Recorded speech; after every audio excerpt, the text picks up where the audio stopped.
If you have an anxious attachment, you might notice you get angry fast. And that is because you're wired to perceive threat more than others. You likely grew up in an emotionally threatening environment or experienced that as an adult. And your nervous system is chronically saying be on high alert for signs of any threat.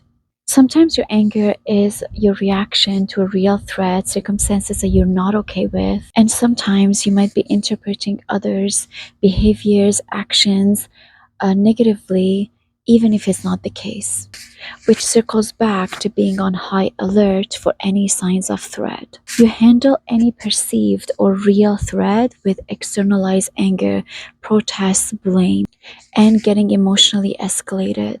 Your sensitivity to threat and increased feelings of anger lead to unhelpful behaviors and fuel negative communication cycle between your partner and you or others, which undoubtedly they have their part in this whole thing.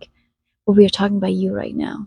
So what is underneath this anger? Underneath this anger is vulnerability, fear of, meaning of the situation, powerlessness, not feeling important, not feeling valuable, not feeling good enough.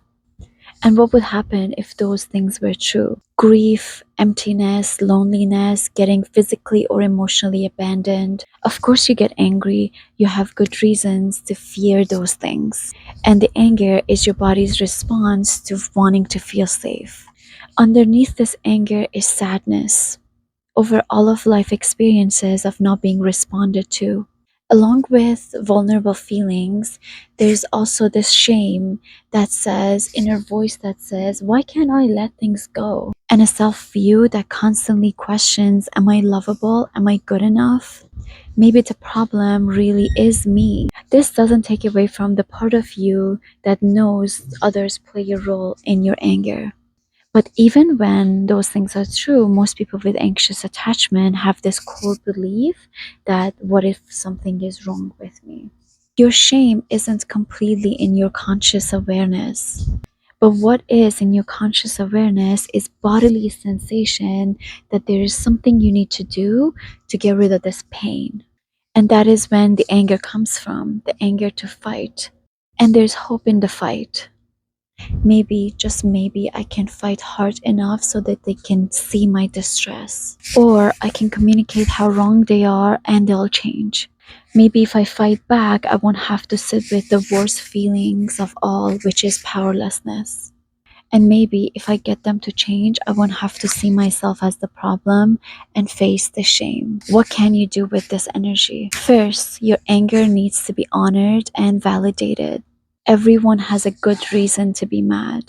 It means your body is working properly by signaling to you to change something either within you or outside of you. The anger is motivating healthy change, although sometimes a healthy change isn't what you think it is.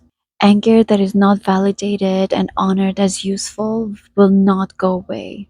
It might get buried, but it will continue to flare until there is resolution. And resolution can't happen without validation and making space. However, just because you have a good reason to be angry, that doesn't mean it's okay to be reactive by anger, by doing or saying things that are damaging to others and to yourself. There's a difference between anger, the feeling, and bad behaviors that are associated with anger. So once you've given your anger space to be, now it's time to either think about your next move or to self regulate so you can get yourself in a place that you can think more clearly instead of instantly reacting to the pressure anger causes to your body. One strategy of self regulation is to help the physical sensation of the anger. There are many somatic exercises you can do to depressurize the anger feeling in your body. One option is to sit and allow your energy to be without reacting. Just sit with it. It will hurt and it will be hard, but the energy will likely dissipate when you sit with it into a more vulnerable state. Then what? What do I do now? When you're in a place where you can make clear decisions, it's time to practice being assertive with anger instead of being reactive. You might need to be assertive with someone else, or you might need to be assertive with yourself. Some examples of assertiveness could be, my anger is my way of trying to change the situation because the situation isn't working for me. Here is what I'm needing to happen. Another example could be asking yourself, what feelings are underlying my anger? Am I scared? If the things I'm afraid of come true, what feelings would it bring up? Would it be sadness, loneliness, or pain? Can I sit with those feelings and comfort them instead of instantly going into a fight place? My anger is my hope to change so I don't have to feel powerless. Is this a situation that it might make more sense for me to accept that I don't have control? Is my perception of the event actually true? Or is it possible that is related to old wounds that are unhealed that are showing up now? Is my anger about what is happening in the moment? Or is it about past painful experiences that I'm afraid will happen again if I don't change the situation right now? And I want you to tell yourself this. This pressure in my body is telling me something isn't right and motivating me to reach for change. The anger I feel is actually hope that we can figure something out that works better for both of us. Remember, nobody likes feeling of anger, but anger always has something important to say, and it needs to be heard. Those with anxious attachment have a very painful experience with their anger.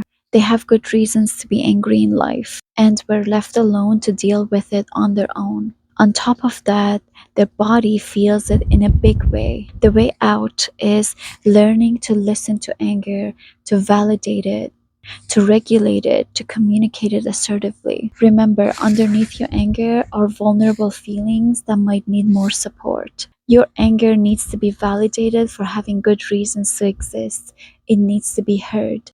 I hope that this post can give you some insight regarding the relationship between your anger and your anxious attachment. And if this was helpful, please don't forget to like and subscribe. And I'll see you in the next one. Sending you love and light.